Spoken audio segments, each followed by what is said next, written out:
Sweetheart Roland. From Grimm's Fairy Tale presented by Storytime Classics. Artwork and thumbnail by BlueStarCreations.art.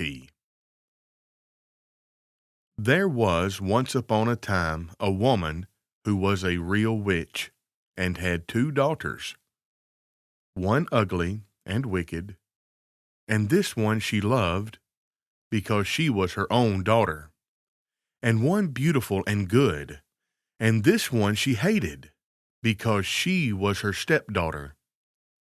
The stepdaughter once had a pretty apron, which the other fancied so much that she became envious and told her mother that she must and would have that apron. "Be quiet, my child," said the old woman, "and you shall have it. Your stepsister has long deserved death. Tonight, when she is asleep, I will come and cut her head off. Only be careful that you are at the far side of the bed, and push her well to the front." It would have been all over with the poor girl if she had not just then been standing in a corner and heard everything. All day long she dared not go out of doors, and when bedtime had come, the witch's daughter got into bed first, so as to lie at the far side. But when she was asleep, the other pushed her gently to the front and took for herself the place at the back, close by the wall. In the night the old woman came creeping in. She had an axe in her right hand, and felt with her left to see if anyone were lying at the outside. And then she grasped the axe with both hands and cut her own child's head off. When she had gone away, the girl got up and went to her sweetheart, who was called Roland, and knocked at his door. When he came out, she said to him, "Listen, dearest Roland, we must fly in all haste. My stepmother wanted to kill me, but has struck her own child. When daylight comes, and she sees what she has done, we shall be lost." "But," said Roland, "I counsel you first to take away her magic wand, or we cannot escape if she pursues us." The maiden fetched the magic wand, and she took the dead girl's head and dropped 3 drops of blood on the ground, one in front of the bed, and one in the kitchen, and one on the stairs, and then she hurried away with her lover. When the old witch got up the next morning, she called her daughter and wanted to give her the apron, but she did not come. Then the witch cried, "Where are you?" "Here on the stairs, I am sweeping," answered the first drop of blood. The old woman went out but saw no one on the stairs, and cried again, "Where are you?" "Here in the kitchen, I am warming myself," cried the second drop of blood. She went into the kitchen, but found no one. Then she cried again, "Where are you?" "Ah, here in the bed, I am sleeping," cried the third drop of blood. She went into the room to the bed. What did she see there? Her own child, whose head she had cut off, bathed in her blood. The witch fell into a passion and sprang to the window, and as she could look forth quite far into the world, she perceived her stepdaughter hurrying away with her sweetheart Roland. "That shall not help you," cried she.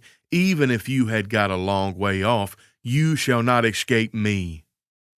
She put on her many-leagued boots, in which she covered an hour's walk at every step, and it was not long before she overtook them. The girl, however, when she saw the old woman striding towards her, changed with her magic wand her sweetheart Roland into a lake and herself into a duck swimming in the middle of it. The witch placed herself on the shore, threw breadcrumbs in, and went to endless trouble to entice the duck. But the duck did not let herself be enticed, and the old woman had to go home at night as she had come. At this, the girl and her sweetheart Roland resumed their natural shapes again, and they walked on the whole night until daybreak. Then the maiden changed herself into a beautiful flower which stood in the midst of a briar hedge, and her sweetheart Roland into a fiddler. It was not long before the witch came striding up towards them, and said to the musician, "Dear musician, may I pluck that beautiful flower for myself?" "Oh, yes," he replied. "I will play to you while you do it." As she was hastily creeping into the hedge, and was just going to pluck the flower, knowing perfectly well who the flower was, he began to play, and whether she would or not, she was forced to dance, for it was a magical dance. The faster he played, the more violent springs she was forced to make, and the thorns tore her clothes from her body, and pricked her and wounded her till she bled. And as he did not stop, she had to dance till she lay dead on the ground. As they were now set free, Roland said, "Now I will go to my father and arrange for the wedding." "Then in the meantime I will stay here and wait for you," said the girl. "And that no one may recognize me, I will change myself into a red stone landmark." Then Roland went away, and the girl stood like a red landmark in the field and waited for her beloved. But when Roland got home, he fell into the snares of another, who so fascinated him that he forgot the maiden. The poor girl remained there a long time. But at length, as he did not return at all, she was sad and changed herself into a flower, and thought, "Someone will surely come this day and trample me down."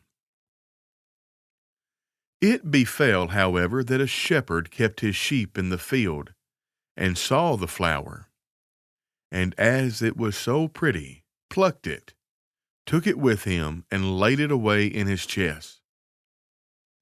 From that time forth, strange things happened in the shepherd's house. When he arose in the morning, all the work was already done.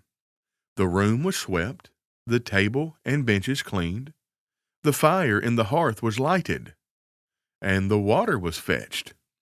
And at noon, when he came home, the table was laid, and a good dinner served. He could not conceive how this came to pass, for he never saw a human being in the house, and no one could have concealed himself in it. He was certainly pleased with this good attendance, but still, at last he was so afraid that he went to a wise woman and asked for her advice.